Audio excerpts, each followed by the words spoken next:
Serving it up to you live on the Buffalo Rumblings Vidcast Network. I'm Bruce Nolan. That's Nate Geary. And this is Food for Thought, a show combining two of your three favorite F words. That's right, food and football. The third one is clearly flagrant fouls because there's a big play-in game tonight in the NBA between the Cavs and the Hawks. So would you call it big?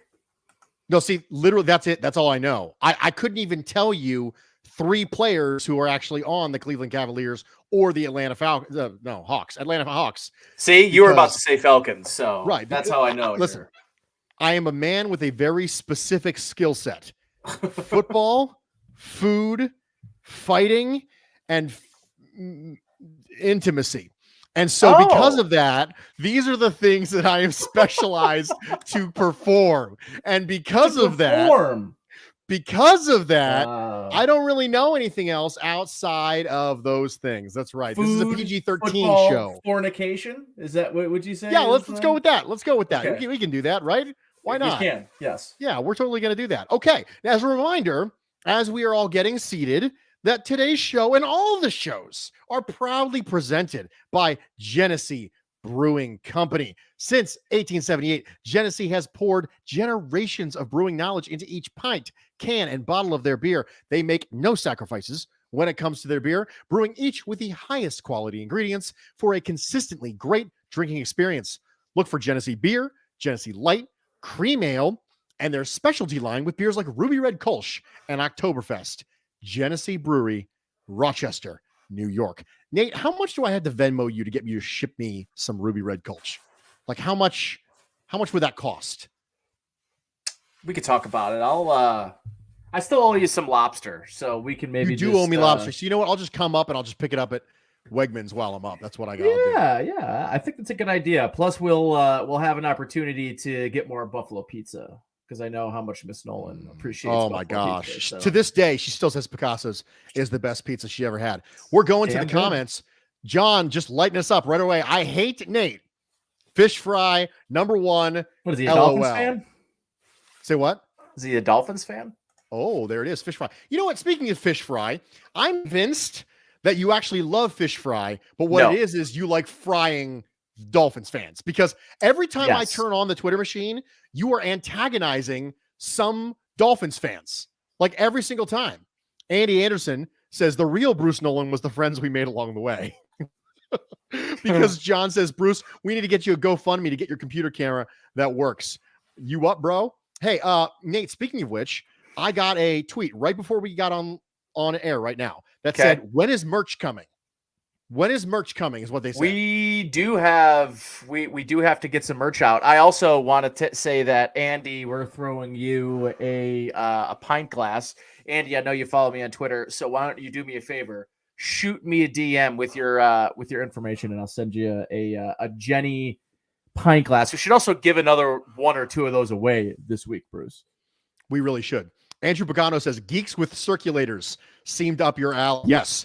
Anyone who knows me knows that circulators with sous vide is a preferred method of cooking for Bruce. So I'm absolutely there. Liam in the comment section says, another entry in the Men with Great Hair podcast. Yes. Nate, Connor, and of course, I do have magnificent hair. Me too.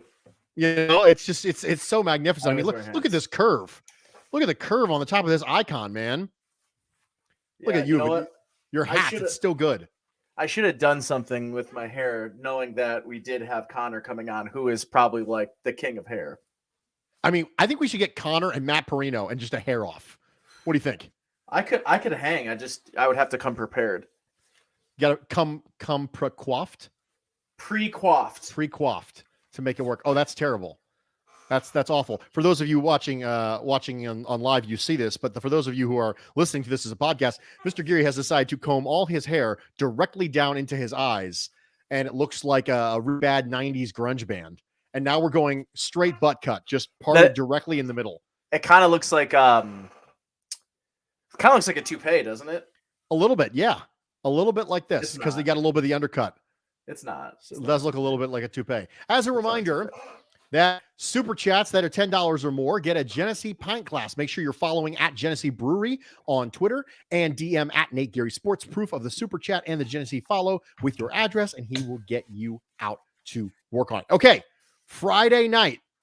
Here we are. Nate, let's talk about food.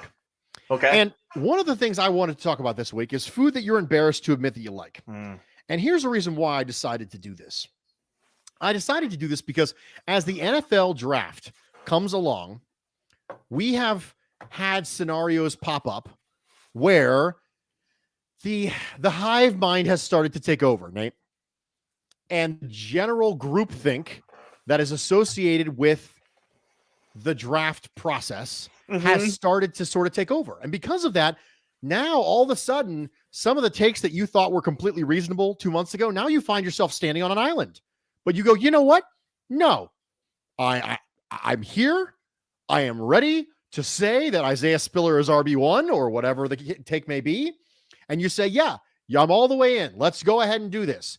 So in that vein, let's go with the food that you're gonna suck it up and you're gonna say, you know what? Yeah, I'm embarrassed to admit that I like this food, but I'm in.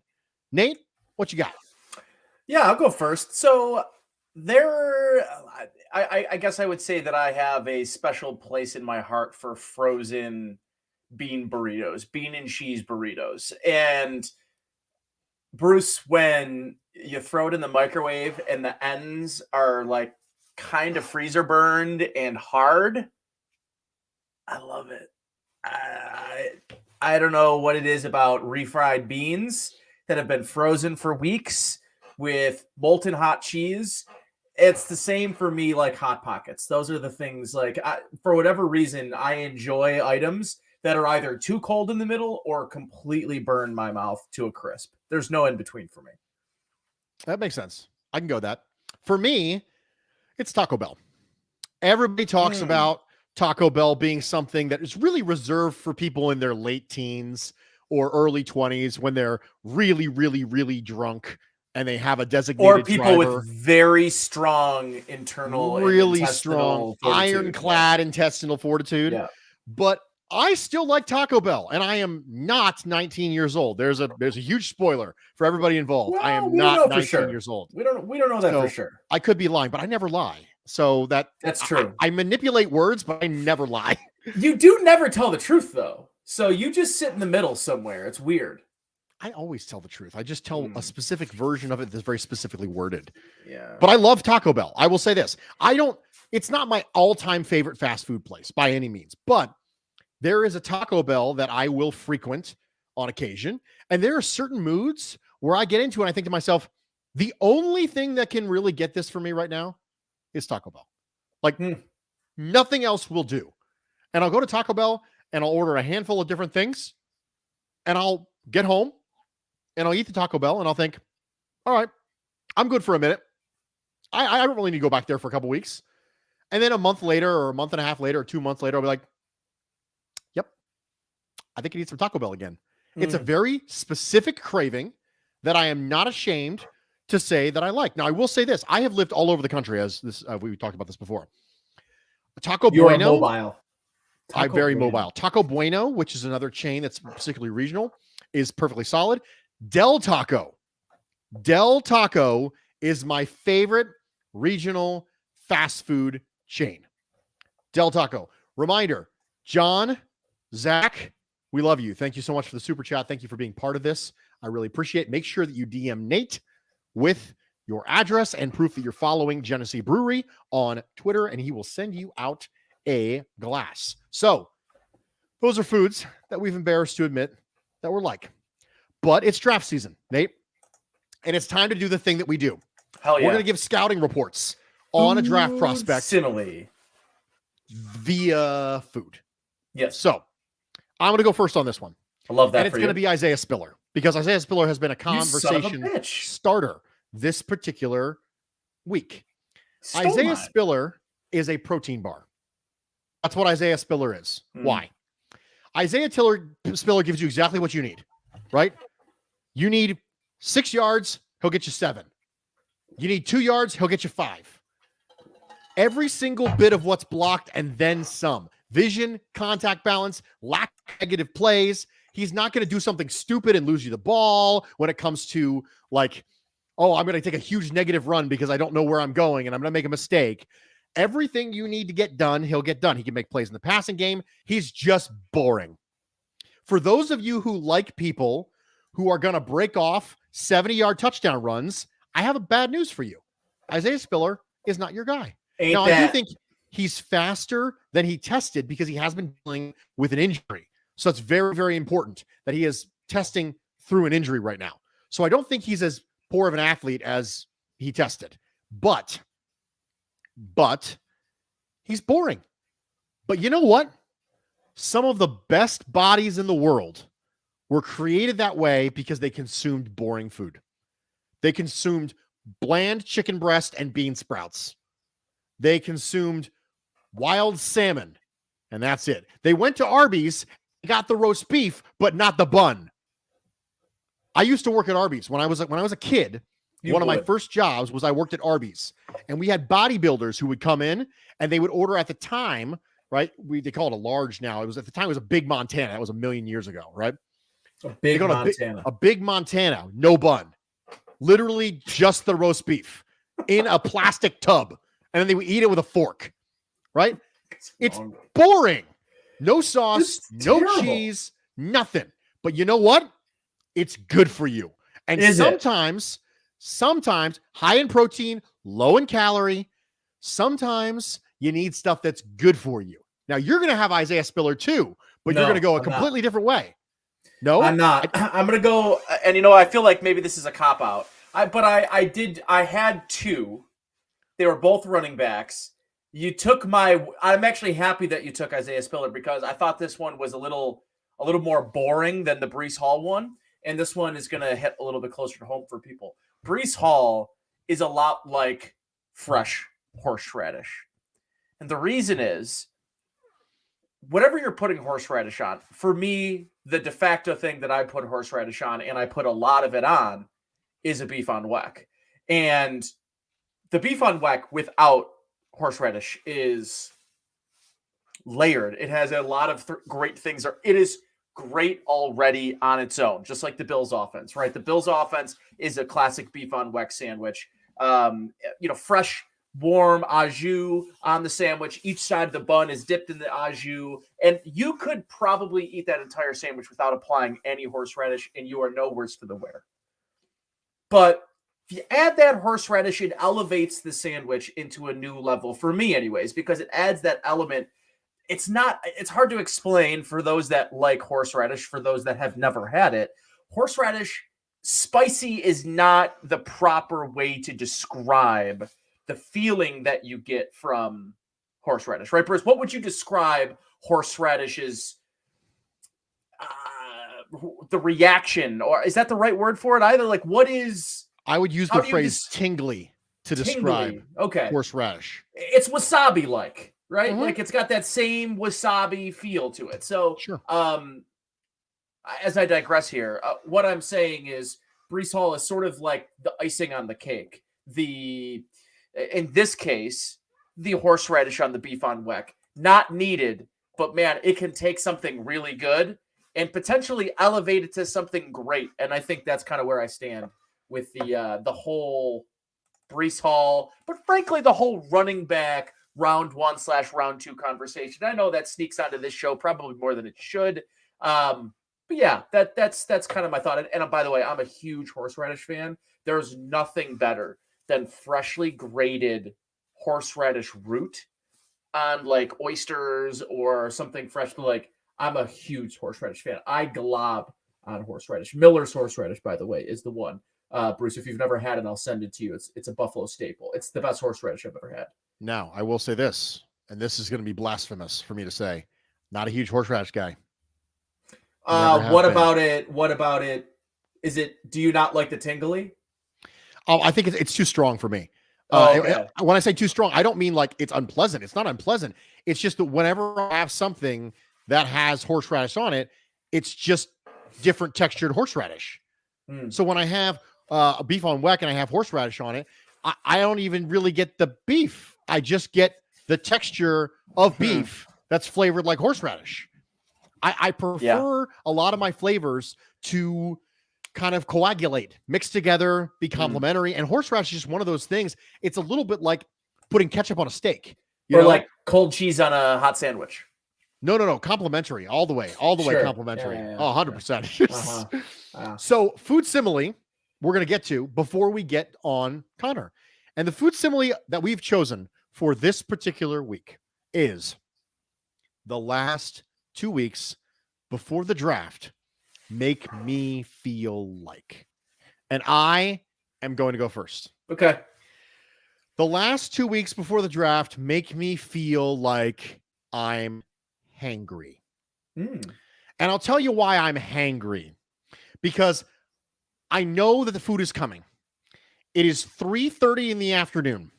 And I know that at 5:30, I'm going to have dinner. But you know what? God help you if you cross me at 3:40 in the afternoon and I'm hungry. And I had my dinner at 5:50 the previous night, and I don't eat breakfast. So I had lunch at 11:30. And now here we are, and it's 3:40, and I'm hungry, and I'm upset, and I'm sick and tired of hearing the same people drone on and on and on and on all day long. And all I want to do is leave work and get to dinner. And at this point, I'm either going to shut it all out, I'm either going to block it all out, or I'm going to bite somebody's head off. Those are the only two options. I think I know when I'm this level of hangry. And the answer is I'm going to block it all off because I don't bite people's heads off. That's just not my thing. So I'm extremely polite and very, very nice, super gentle, very kind. I would never do anything like that. Nate, the last 2 weeks before the draft make you feel like what? Make me feel like I should go to the bathroom. Here's why. That's a weird thing to say, right? Nate, what are you talking about? But there's this scheme that I play with myself in my head, right? And what the scheme that I sort of play out in real time at dinner is you're waiting, right? And you're waiting, and it feels like for whatever reason, you've been sitting at the table for 30 minutes, 40 minutes have gone by, you've ordered your food, you know that the table that ordered after you just got your food. You're thinking, okay, there's something going on here. Maybe they messed up the order and they realize that there's, so what do? You get up, you go to the bathroom because you want to know why, Bruce? When you come back to sit down, food's going to be at the table already waiting for you. And so I think for me, the last 2 weeks here, as 13 days that we lead into this NFL draft, all I'm thinking about is when is it time for me to get up and go to the bathroom? So when I sit back down, round one is officially underway. That's good. That's a good one. I really like that one. Thank you. You know, we've kind of turned the food metaphor thing into an art on this show. Like everything is a bit of an literally everything is a food metaphor in this show. And we're doing this show for coming up on a year now, and we're still going strong on food metaphors, man. We're still going strong. I don't know what to tell you other than the creative juices have really been flowing on this show.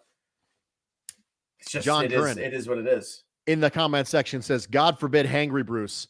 You know, I'm actually a very, very patient person, all things considered. I don't really I literally cannot remember the last time I lost my temper. Like I literally can't remember. It's been years and years and years.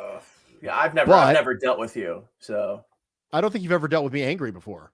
No. Most people have never dealt with me angry before, but I can imagine a world where I was, and it would probably be food related. So just so you know, it would be food related. It would almost have to be food related, right? I mean, what else is going to tick me off at that level? When you don't respond to your trade offers in Dynasty? Maybe that's what it is. No. So listen, there's this thing that I do to Bruce, and honestly, he leaves me on red. I leave Bruce on red on our sleeper fantasy dynasty league. He sends me these, and the worst thing is Bruce sends me these expiring trades that I have exactly 24 hours to respond to him, and I'll wait till like 1-2 hours left, then I decline, or I don't accept the terms of the trade. And Bruce will text me and say something like, "Hey, like, are we close? Like, hey, here's what I'm thinking. Here's why I'm thinking." And I'm like, "Yeah, I'll get back to you after work, Bruce." And then you never get back to me. He never gets back. Listen, it's the art of most infuriating negotiation. Okay, I take back everything I said about being upset because now I'm upset. It's But the art of negotiation, my friend. it is the art of negotiation. Yes, Nate clearly wrote the book on it. But you know what? You're wearing your hat backwards, hiding Yes, your I am. hair. Mhm. Our guest is Thank wearing God. his hat backwards, Thank hiding God. his magnificent hair. I feel like I should go buy a camera and turn it on because I'm not wearing a hat backwards. I have magnificent hair, and now no one's going to get a chance to see it. We are wasting an opportunity here, Nate. What's going on? I don't understand. We even had a guest say that we should change the name of the podcast to Dudes with Really Great Hair with Connor Rogers coming on, and he's wearing a hat. It's kind of like going to Disney World and all the rides are closed, you know. That's exactly what it is. But without further ado, we are going to bring on our guest for this evening, Connor Rogers, Bleacher Report. Mr. Rogers, how you doing, man? What's up, guys? Yeah, sorry, no hair tonight. Listen, it's shut down for the weekend, right? Listen, it's holiday weekend. I get it. Holiday weekend. It's Friday night. Show's closed, but I'm happy to talk to you guys. What's going on? Dude, it's a party all the time. Just disco balls, dancers, the whole thing. You guys have a Jenny sponsorship. I just found this out. Yes. So when I was like really, really broke and down in New York City I was like 23. Obviously, I still live in the area now. The bar I would go to, the only thing I could ever afford, thank God they had it, was Jenny. So Jenny is the beer of my figuring it out era in New York. So I have fond memories of the $3 Jennies at Blue and Gold Tavern in New York City. Well, now that I know that, we are going to send you a couple of Jenny pint glasses. So we'll we'll link up after the show to make sure we get that going for you. Bruce, where do you want to start with Connor? Because we've got 18 minutes or so, and I want to make sure that we get as much draft-related talk in as possible because Connor, 13 days, and 13 days from now, we'll be sitting. I won't be sitting in this spot. I'll be at the station at GR, but I will be sort of fully invested in what's happening on day 2 and day 3 of the draft. And I have to imagine that, and anybody that covers the draft for a living, I tend to bring them on a podcast or get an opportunity to see them on video just so that I can make sure that you've gotten enough sleep and that you're eating and getting your fluids. Are you okay? Have you made it? Can you see the finish line? I really can. I'm in better mental health this year than definitely last year. Last year there was just pure meltdowns. This year I'm doing well. I've kind of have a unique schedule this year where I'm sleeping in as an adult. I'll sleep till like 8. I'll sleep till 8 every day, which is great because the best time to work is in the middle of the night when no one is contacting you. There's nothing going on. So I feel good this year. And it's also the difference that I'm working from home about 90% of the time, I would say. So that's helped me get through a lot more players this year. I feel great, ready to go. Ask me in like 10 days and the meltdown. So they'll hit again when I'm like, holy crap, what player is going to be taken in the 5th round? And I'm spreadsheet ripping. We're on camera. We need a grade. And it's like, no. Why did you do this, Jacksonville Jaguars? Why do you always do this? Well, if anyone's going to do it, it's going to be the Jacksonville Jaguars. Yes. I feel like when they took Quincy Williams that year in the 4th round, that's one I always think of. Nobody thought Quincy Williams, Quinn's brother, was getting drafted that year, and they took him in the 4th round. So there you go. Every year there's a running joke that I see how many rounds and how many picks it goes before someone gets taken who I don't know. And every year it's the Patriots. Every year it's the Patriots in round 4 taking a long snapper from Marshall. And I go, daggone it, you broke the streak again. I feel like I'm a kid playing Killer Instinct in the arcade games. It's combo breaker. And I'm sitting here going, it's always you, Belichick. It's always you. And you and Glacius are all anyway. I'm going down the rabbit hole. I want to talk a little bit about the Jets, and I want to talk a little bit about Wilson. And I want to talk about Zach Wilson because the Jets are going into a very similar situation to a lot of teams where they go, okay, we have our young quarterback. Now it's time to go left or right based on the method in which we are going to support the quarterback. Because every team goes into the second year, unless you're the Chicago Bears, thinking that you need to support your second-year quarterback, right? But the method by which you do that varies franchise to franchise. For some franchises, they're going to say, we need to build up this offensive line. For some franchises, they'll say, well, the running game is the quarterback's best friend. For some franchises, they'll say, we don't want him to get in shootouts. Let's build up that defense. For some franchises, it'll be, let's get him weapons. First off, where are the Jets fans right now in regards to how best to support Zach Wilson? And where do you think the franchise is when it comes to how best to support Zach Wilson?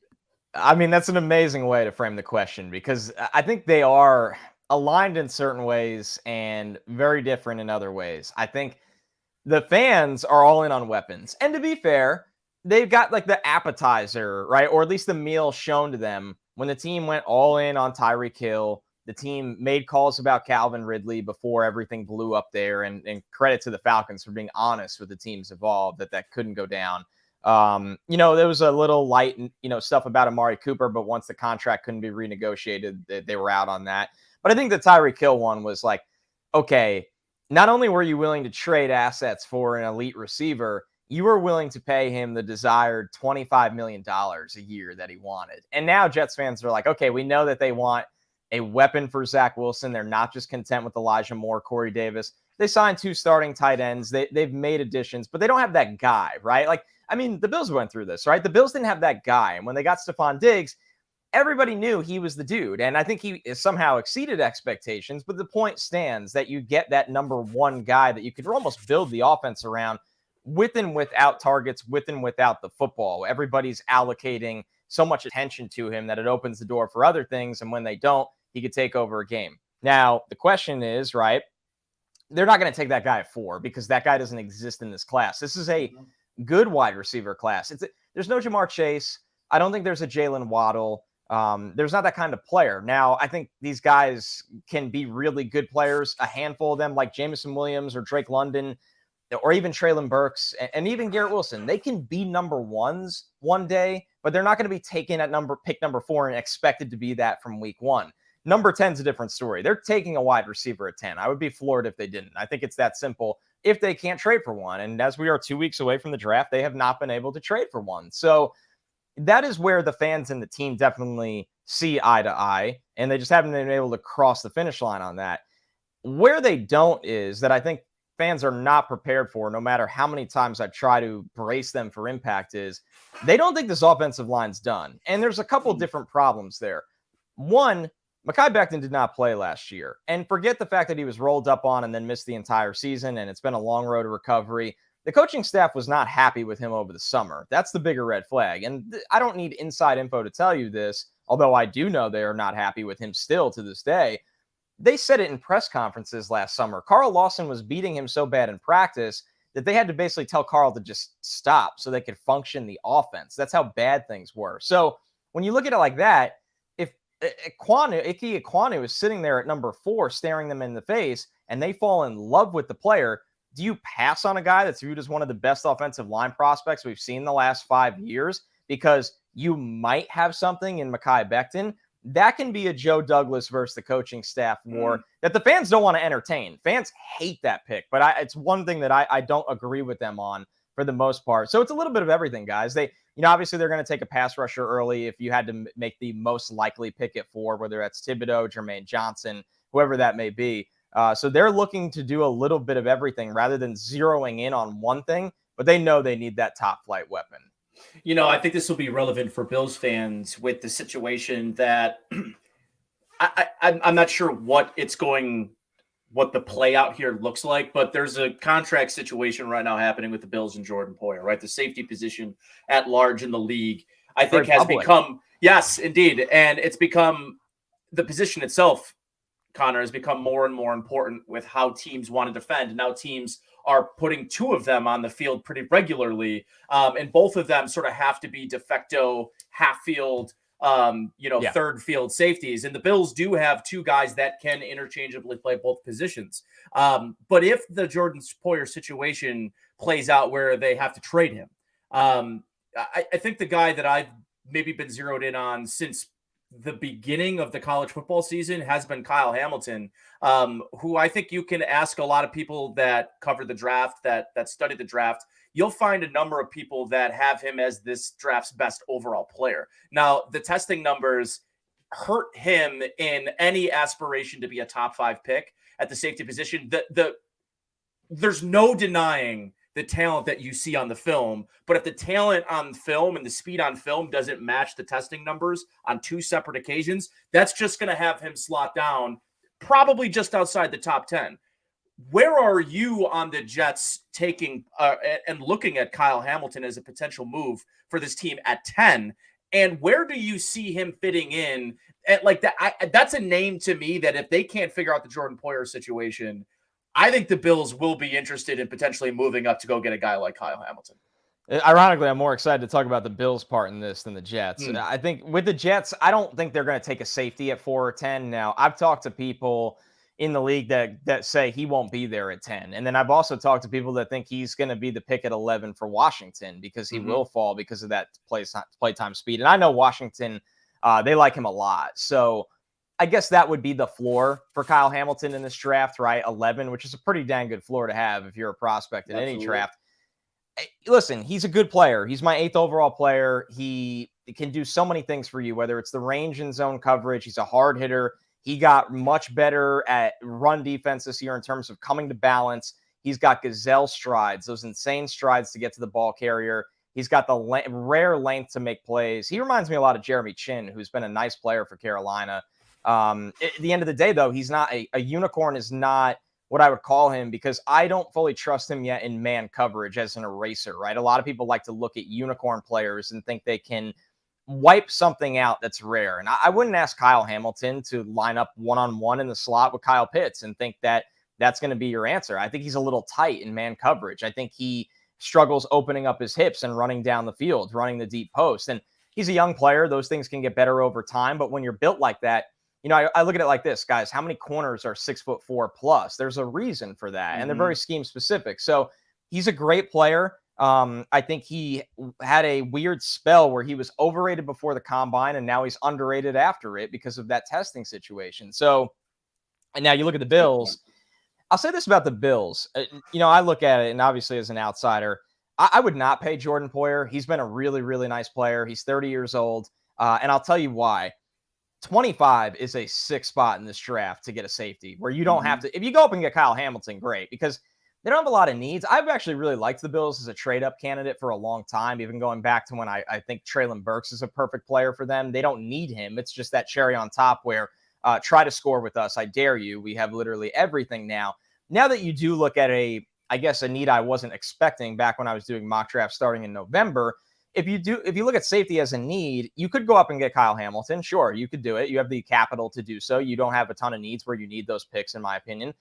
Now at 25, you sit there, man, I think the gap from Hamilton to that next tier of safeties is not what the general public is making it out to be. I think Daxton Hill is a first-round player. I think Lewis Seen is a first-round player. I think Jaquan Brisker is a starter at the next level in round 2. Same for Jalen Petrie as well.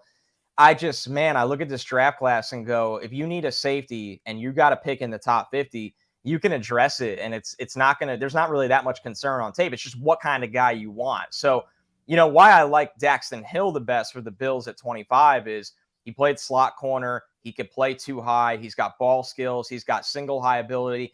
My first line in the scouting report for him was ultimate chess piece, ultimate coverage chess piece for a defensive coordinator. And when I look at the Bills secondary, that's a guy you can move around. Say, hey, we're a little short at corner this week. He can go play corner for you. If we're short at safety this week, he can go play safety for you. So it's a tough decision. It's a decision that lacks emotion. I would not pay Poyer, and I would be very comfortable taking my safety of the future at 25. I want to ask a little bit about Drake London because you talked about him as kind of a passing target for the Jets at 10. And I know that there's some discussion about stylistically what type of receiver the Jets would like at 10, whether that be a bigger body in Drake London or whether that be a burner like Jameson Williams. And I know that they're really happy with Elijah Moore there. I'm really happy with Elijah Moore there. I was a huge Elijah Moore fan coming out in the draft last year. I was not pleased when the Jets took him. But I want to ask a little bit about Drake London. I want to draw a strange parallel here. And it's between Drake London and Kenny Pickett. Now, I know you might be thinking right off the top of your head, okay, those two players really don't have anything in common. How do we get here? I will tell you how we get here because I'm going to draw this weird constellation mark here to make this question work. And at the beginning of the draft process, one of the narratives was Kenny Pickett and hand size. And because he decided not to get his hands measured early on in the process, the question just sort of lingered. And we were all sitting there going, dude, just get your hand measured. Let's just rip the Band-Aid off Yeah. earlier and not have to deal with this. We all kind of thought maybe from a public relations standpoint, it was probably a bad idea for him to not just go ahead and get it measured earlier, deal with that stuff earlier before the draft, rather than still be dealing with it all the way up to the combine and maybe your pro day and things like that. Well, Drake London didn't run, and he didn't run at his pro day. And so I haven't seen a similar sort of discussion about Drake London, who's capable of doing the 40-yard dash, but he decided not to. And when you look at Drake London's tape, you wonder, hey, how fast is this guy? I know he can separate. Yeah. He's a smooth route runner for someone who's 6'4". A lot of 6'4" people don't move like that from a separation standpoint, but the straight line speed has been a concern. But we don't say the same things about Drake London electing not to run and making that narrative sort of play out the same way we did about Kenny Pickett and not measuring his hand size. So I want to ask you, first off, are those two things suitable? And do you think it would have been a better idea for a player or players like Drake London to just go ahead, get it out of the way as early as humanly possible, deal with it, whatever fallout that's going to be, and then by the time the draft rolls around, it's over? It's a really good parallel, and here's why it's so difficult to dissect for the general public or even the general media. The thing is, Kenny Pickett, as a quarterback prospect, he had to get his hands measured, and it was just a matter of time, and that countdown was the NFL Combine. Drake London did not have to run the 40 because there are multiple teams in the top 15 that are comfortable taking him without that, and him and his agent definitely know that. And I'll say this for Drake London, that injury was pretty significant at the time. It set him back for working out. It set him back where he had to do drills today, which is insane. This is so late in the process. That I will give him the benefit of the doubt, and I don't like usually doing this, that he didn't have the typical time to train for the 40 that a lot of these guys had. Then he saw the Indy fast track happen and go, well, some of the pro day times are slower than the Indy fast track, so now I might not even be judged on the same plane by them. I agree. Probably should have just ran it. It was a concern for me for a long time until literally one of the best scouts I know said, do not be concerned about this. It's right in the 4.5s. And I'm like, all right, this is somebody that I would, most people I would not trust that to. This is someone that would know, would have a handle on this. High 4.5s. You're looking at a Cortland Sutton-ish kind of 4, 5, 6 range. That's enough. It doesn't matter. It's enough. So I think it's part of the process that they know they're going at either at 8 to Atlanta, 10 to the Jets, 11 to Washington. What good is this going to do? What if I do have a bad start? What if I didn't have enough time to train my technique? And I think I'm really a 4.55 guy in film, but I run a 4.67. A bad start is that kind of difference. So the honest answer that kind of sucks is he didn't have to. He didn't have to. And when draft night starts, everybody will see that he didn't have to. He's not going to fall outside the top 15. He very well could be the first wide receiver taken. Where Kenny Pickett, you're holding a football. And guys are going to want to see that grip strength. I was out there in the monsoon at the Senior Bowl watching him throw. It was not good at all. It was a legitimate, and it doesn't rain every Sunday in the NFL. So I'm not sitting there and saying Kenny Pickett can't play. I think he's probably the best quarterback in this draft right now. He doesn't have the most upside, but he's the best quarterback in this draft right now. But it's a legitimate concern. And it's something that, guys do have the option to run the 40, especially hurt guys. Quarterbacks, they have to get their hands measured. Fair or not? Yeah, it's the conversation around hand size it's not an issue until it's as small as Kenny Pickett's hands were. I digress. I want to ask you two final things before I let you go. Connor, I want to follow up on the Drake London conversation and ask you whether or not you're sitting at 10 and a receiver has yet to leave the board. You have the choice of any of these top receivers in the draft. I think that's probably a pipe dream. I think one receiver is likely off the board before the Jets pick at 10, but let's just, for the sake of this conversation and hypothetical, that they've got the choice of the litter. Who's the best fit? And, who do you think maybe moves the needle the most for this offense next year? And my second question is, I do kind of want to follow up with you and get your overall thoughts on the Jordan Poyer situation and in terms of coming to a conclusion with the Bills and talking about a potential trade up. And I know you're kind of the mind that you like them as a candidate to do that and use some of those later picks and potentially package. What do you believe Jordan Poyer's trade value in terms of being maybe a draft day trade used to trade up? Like, how much value across the league does a 31-year-old safety, who is coming off his first All-Pro selection, by the way, last year, I think still probably in the prime of his career. Like, what kind of team is taking that on that the Bills would be able to trade up with? So the draft trades are so tough because the physicals, you're trading a player that can't pass a physical in time for an asset that needs to be used right then and there. That's why we don't see these happen. So that would be really difficult to execute. But if you're the Bills, are you comfortable trading Jordan Poyer for a 2023 pick when you want to win football championships right now? So that's why the timing of this is honestly brutal. A lot of teams don't have money. Wherever he goes, you got to pay him. A lot of teams don't have draft capital in a sense anymore that are competitive. So the timing of it is just way off. It's a bit of a mess where, can you find a Band-Aid deal with Jordan Poyer and kick this can down the road? Maybe you juice up some of the money front loaded right now that makes him happy, but he's going to get to hit the market one more time. Certain safeties age really well, by the way. Sure. He's not a 30-year-old where like, cool, one more good year left. He's got a couple of more good years left in the tank where, can they find this bridge deal and then give him what he wants, and that's to hit the market. And maybe by then the Bills can play the comp pick formula big time because of the money he would get. So I would say a draft trade of Jordan Poyer is very unlikely because of that physical aspect, which makes it really tough. If I had to value him, I would say there is got to be a team out there, maybe willing to give up a second rounder or a conditional third that can become a 2 if he does hit those accolades again in the next year. He's just that good of a player. The problem is, once again, guys, just the draft capital that teams have already used to acquire assets. And when you look at the Jets wide receiver situation, it's the most brutal question because my top ranked wide receiver in this draft is Garrett Wilson. Yet I don't think he's the most impactful for the Jets. I think they need a guy like Drake London. Their contested catches leader last year was Corey Davis with 5 or 6. That's abysmal. It's bottom of the basement. They got nobody that can go up and win the football. For a quarterback that likes plays to break down and guys to work back and box out defensive backs and make a play for the football. So I look at Drake London in that aspect. I would have no problem taking Jameson Williams, but the problem is they know if they start out 1-5, 2-8, whatever it may be, they start out in the tank yet again, it's going to get hot. It's going to get hot on Joe Douglas. It's even going to get hot on Robert Saleh, whether that's fair or not. Jameson Williams isn't playing probably till October at best. So I don't think that's a pick they make. I don't think it's a pick they're comfortable making as much as I don't do this in the, hey, I could be fired in 2 months. I do this in who's going to be the best player in 3 years. Jameson Williams could very well be the best player. I think he's Steelers Mike Wallace. That's what he is to me. A guy that is so good winning vertically. Even when you play 10 yards off him, he still beats you down the field and makes a play on the football. And it opens up your entire run game. So I think at the end of the day, I think they're zeroing in on Drake London at 10. I wouldn't rule out Garrett Wilson entirely because he's such a good player. But after that, it seems like, kind of obvious for the Jets in that situation at 10. Ladies and gentlemen, you have been listening to Food for Thought, brought to you by Genesee Brewing Company, along with Connor Rogers from Bleacher Report. Connor, thanks so much for taking time out of your Friday evening and spending it with us, man. I really appreciate that. Oh, it was a blast, guys. Listen, have a good weekend. If I don't talk to you guys before, good luck with the Bills draft this year. Nate, I know I'll talk to you, of course, real soon. Thanks, guys. Have a good one. Thanks, brother. Appreciate you. Connor.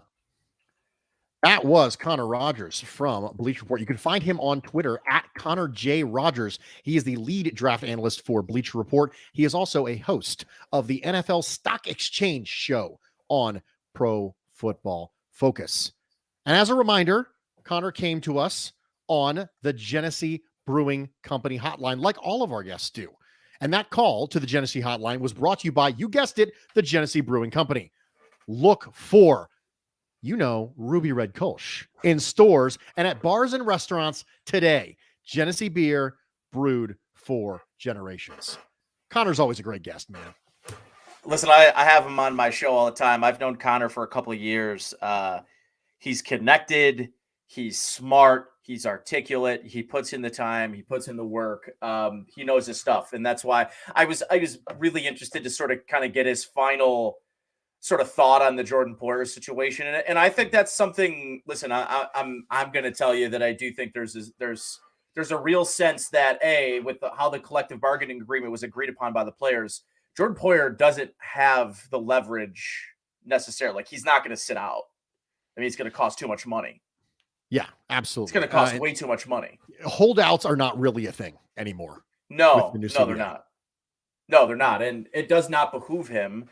And listen, I think Connor is spot on when he says like the timing of this couldn't be any worse, right? Because you didn't even really get to have a day to enjoy the fact that they locked up Stephon Diggs, something that had been widely talked about, and what that number would look like, and how that would stack up to the other elite wide receivers in the league. And not only does Stephon Diggs end up getting paid like one of the top 3 receivers in football, in a way, it was done that it gives the Bills the necessary flexibility to kick that can down the road, to create flexibility throughout the life cycle of that contract. And again, I think this era of Bills football, being able to pay elite players and retain the guys that you're drafting while remaining competitive in this Super Bowl window, is done in large part to the creativity and the understanding and the navigation of the current salary cap system and how it affects contracts when you have a owner that is willing to put money in the hands of the general manager to say, we can convert money into signing bonuses. That costs money to the owner. Now, it creates the cap room that's necessary, but that is not something that's cheap to do. That is fronting money, Bruce, right? So I think it's the one thing that, right now you have Terry Pagula, who I do think wants to win a Super Bowl and is willing to do what it's necessary, especially and we've had Tim Graham on the show before, Bruce. We know the optics, the PR behind wanting to make sure that as the city and as this fan base brace for paying close to $1 billion to finance a new stadium, that the owner is putting the necessary resources and money into a roster that is so close. And I wonder, how that exact mindset, how the creativity and the understanding and being able to navigate will play into the future of Jordan Poyer. But as much as I'm, I guess, concerned about it, I'm not concerned because, simply put, Bruce, he's going to play this year, just like Kyler Murray's going to play this year. They may not like it. They may want to make more money than they're making and have more long-term flexibility. But to your point, Bruce, in today's NFL, holdouts aren't a thing anymore. They're not. But I'll tell you what is a thing is making sure you have a cup of coffee after dinner. Yes, it's true. Having your digestive and making sure you talk about winners and losers. A good liqueur. If you find a good digestive, like there's some ones that are a little too menthol-y for me, but there are some really good. I like a good orange digestive, something after dinner, after I've gorged myself with beef and starch. A good orange flavored liqueur to settle the stomach before I head home for the evening. That is that isn't too bad either. But I do agree, a good cup of coffee, French press after a meal, although can keep me up a little bit later than I want to, I think is important after a meal that you probably have overdone it. And everybody knows that feeling you get when you have slightly overdone it. I am not a coffee guy, so I don't have coffee after my meal. However, I don't know if you saw this on social media, but I did, however, try something very new today. And that is, I got home from work, I kicked off my shoes, I changed into my polar bear pajama pants because that's what I do. And I poured myself a glass of Screwball peanut butter whiskey mixed with grape juice. And I made a PB&J cocktail, essentially. How did it was okay. I'm not going to lie. It's sweet, obviously. It's not something you can consume a lot of. It's a sipping thing. It's a very dessert sort of drink, right? It's not something you're going to start drinking at 3:00 in the afternoon because you want to make sure you're feeling really good by the time the game comes on at 7:00. That's not what you're going to do by any means. That's not the way that it works. But as far as a sipping goes, I'm down with it. But I'll tell you what I'm down with as far as losers in the NFL this week. It's Baker Mayfield for me. Hasn't this been a while, though? He's been losing, it feels like, quite a bit on this show. And I knew that it was going to come up again. But multiple quarterbacks have been in the position that Baker Mayfield has been in. None of them went on a podcast and decided to broadcast it while their team is in the middle of trying to trade them. I think Baker Mayfield subconsciously might want to get cut, and there's no cap savings to be had. And if you're the type of team that is going to draft Baker Mayfield, deal with him for a couple years, and then bring on Deshaun Watson and sit on Baker Mayfield, the Browns are petty enough to make this just sit on him. They're absolutely petty enough to just sit on Baker Mayfield because they have no financial benefit to cutting him.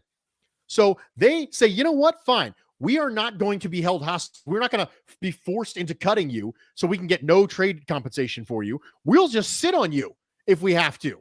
And then you can pull a Le'Veon Bell and sit around if you want, but you can't hold out. We've already established that, because one of the things that you've noticed from the Browns front office is they are horribly analytically inclined.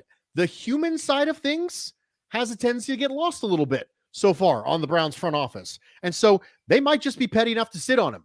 But I don't think you're succeeding the way you think you are, Baker Mayfield.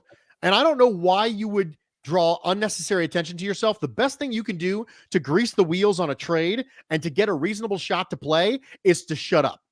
That's the best thing you could possibly do. Right.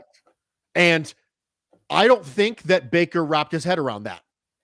And so for me, Baker is a huge loser this week. And he's the loser this week because he doesn't understand the dynamics at play that come along with the fact that your opportunities to be a starting quarterback in this league are dwindling by the second, and they're probably going to get even lower in 2 weeks. So just don't screw it up. And then you got to do it. My biggest losers this week are the fans of the Arizona Cardinals. The Arizona Cardinals, Kyler Murray. Kyler Murray doesn't win because, first and foremost, if I was his representative, I would not be interested in talking about a contract until I see what Lamar Jackson signs for. I want whatever Lamar Jackson's making and then a little bit more. So for me, I think you came to the table too eagerly. And I think that's not the look. And we talked about this the other day when I was filling in for Mike Shope on the afternoon show, that nobody's heard anything. This isn't a report, but if you're Kyler Murray, why did you pick football? Well, you were the number one pick, but you were basically going to walk into Major League Baseball and be an impact player right away in Major League Baseball, right? The reason he picked the NFL is the NFL is the quickest route to get paid. Major League Baseball, you got to bide your time. You've got 5-6 years before you hit that $200 million contract. In the NFL, quarterbacks, the elite ones, they're getting paid after year 3. So I think for the NFL, right then and there, Kyler Murray goes into this year with his agent offering a contract or a baseline of terms that they're looking for the Cardinals to say, yeah, we're not going to even acknowledge that, and then have the agent say they pulled that deal off the board. And then have this the other day to Tom Pelissero, have your agent leak out that you're not going to play under the current contract you are. Everyone's losing there. The fans of the Cardinals are losing. The Cardinals themselves are losing. The Cardinals don't know. It sounds like could be in the potential, Bruce, for another Baker Mayfield situation, a pissing contest, a staring contest at a franchise that has melted down in the second half of the last 2 seasons, that has not really been able to get out of its own way. And now they've done it in a certain way where I think they have not really figured out what they have in Kyler Murray. And leaking to the media after the playoff game that he didn't want to go back in the game, that he asked to not go back in. It's a mess, Bruce. It's a mess. Get your brooms, Arizona Cardinals fans, because it's a mess. Clean up aisle 3. Yeah. Or aisle 1, I guess, with Kyler Murray. Someone spilled a whole bunch of glass cases of capers. Stanks nice. Stanks up in there. I'm not a capers guy. Are you a caper guy? No. My girlfriend actually, she got a little can of them and will throw them on things periodically. Not a capers fan. Me neither. The thing I think is interesting about the Arizona scenario is that both of the teams we mentioned, the Browns and the Cardinals, can you think of 2 franchises that have gone from high highs to low lows over the last 12 to 16 months more than the Browns and the Cardinals? I mean, the Browns coming into 2021 were as high as they possibly could be. They're like, listen, we went toe to toe with the Kansas City Chiefs. This is the year. Let's go. And then the Cardinals were at one point the last undefeated team in the league before completely collapsing and then losing the first round of the playoffs. High highs to low lows. And that just goes to show you how fast things can change in the NFL. How fast fortunes can change and why you just enjoy it while you're here. You enjoy it while the ride lasts, because there's a level of randomness that associated with this. There's a human element associated with football, and it can all be over. Your window is not nearly as big as you think it is. Your job is to try to maintain that window as long as you can. You look at teams that have been consistently good for a long time. The Patriots dynasties, the Steelers for a long time, the Ravens for a long time, the Chiefs recently. They managed to sustain success. And even if you don't get a Super Bowl out of it, sustaining success is really, really, really hard. And if you have a franchise that manages to do it, good on you. Because we've seen plenty of information that shows us that there are such things as flash in the pan franchises. And a lot of people thought the Bills were that. But guess what? They did. They're not. They ain't. No. Nate, we did it, dude. I didn't get to say my winner. We did all the you didn't do winners? I didn't do winners. Oh, we just did do losers. Are we a show of all we talk about now is losers? We don't even talk about a show about losers. Losers. We're a show about losers. Oh man, the negativity beaming from you, Bruce. I am just, you know what it is? It's you got me all off about the Dynasty Fantasy Football trade, and you got me all swirling about how he always leaves me on red, and it just got me in a negative headspace. And then I was thinking about how great Carter's hair is, and how I didn't get a chance to see it because he was wearing a hat. But you are thrown off. You are thrown off a little bit. Listen, I had a good trade this week, Bruce. Me and Mathis. I traded Nick Chubb and a second-round pick in this year's Dynasty draft for Elijah Mitchell and Antonio Gibson. So I got two starters, starting running backs at 23 years old, and flipped. And I really needed a third running back. So now I feel pretty good about my three running backs: Zeke, Mitchell, and Gibson. And now I still got my first round pick this year, so we'll see what happens. I'm excited. So I'll listen. This night's still young. And I know you're really trying to trade Robbie Anderson. And after Robbie Anderson talks some trash. I already did. You missed it. Talk some trash. I already did. It's over. Hold on, though. Tom said, and I already made that happen. Oh, did that happen? Yeah, you missed it? Oh, that's right. You got Bateman. I got Rashad Bateman. Yeah. I made it happen. I traded down in the first round. Anyway, this is bad content. This is bad content for the people. Yeah, seriously. Listening. Why don't instead of us doing this podcast live every Friday night, we just FaceTime each other and blur your face out, and just people have to listen to our conversations about what we go through, like really the trials and tribulations that we go through talking about fantasy football. But biggest winner, listen, biggest winners, let's go. Winner, it has to be Derek Carr, right? I mean, Derek Carr gets paid. He's the fourth highest paid quarterback in football now, or he's in the top 5, whatever he is. And he on the other end of Kyler Murray, but in the same conversation, Bruce, to say the jury's still out on Derek Carr, I think is probably the wrong way of putting it. He's better than Kirk Cousins marginally, and he's not, but he's probably not Matt Stafford, right? He's not Matt Stafford, but better than Kirk Cousins. He's sort of in the middle of that area, right?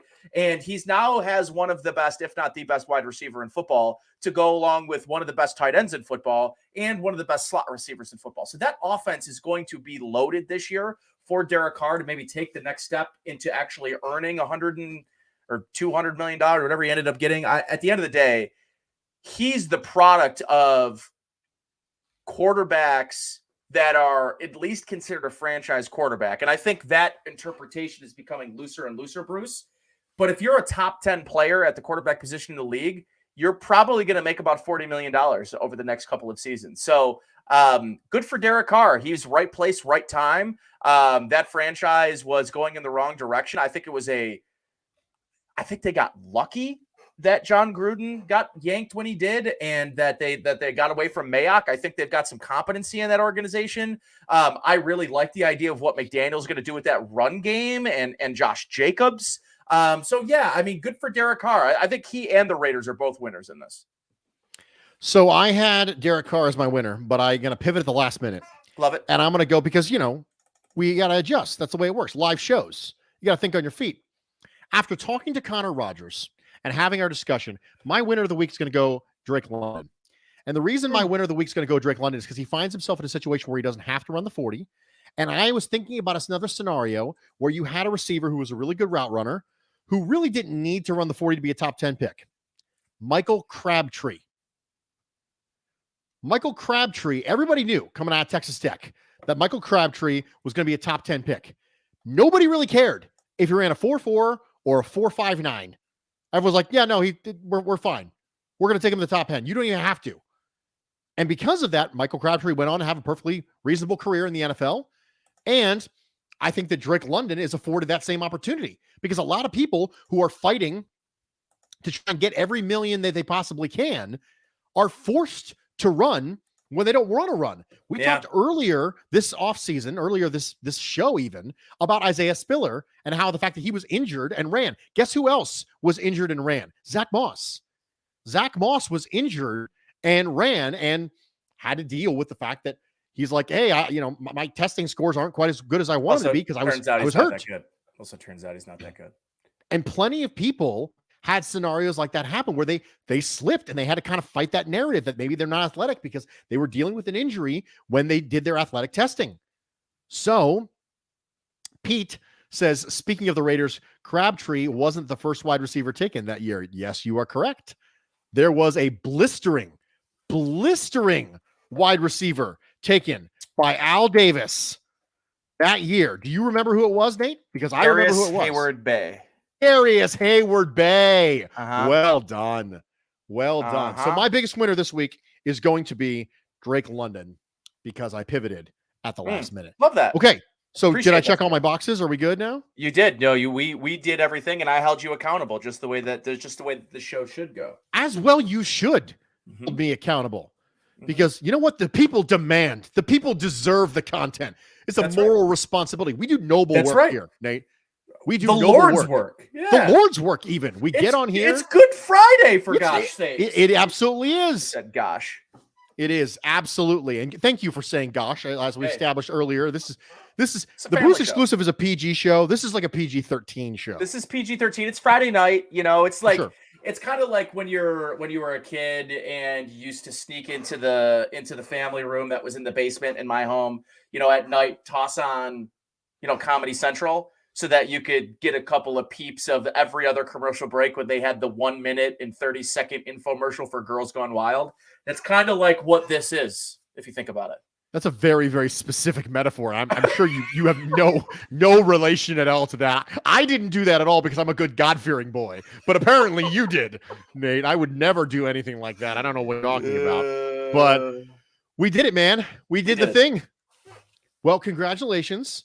And also, shout out again to Connor Rogers. Great guest.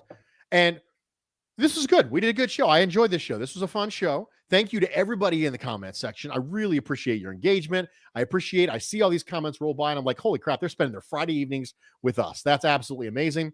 We hope you enjoyed it. We hope you thought well of the guest and we hope you didn't leave hungry.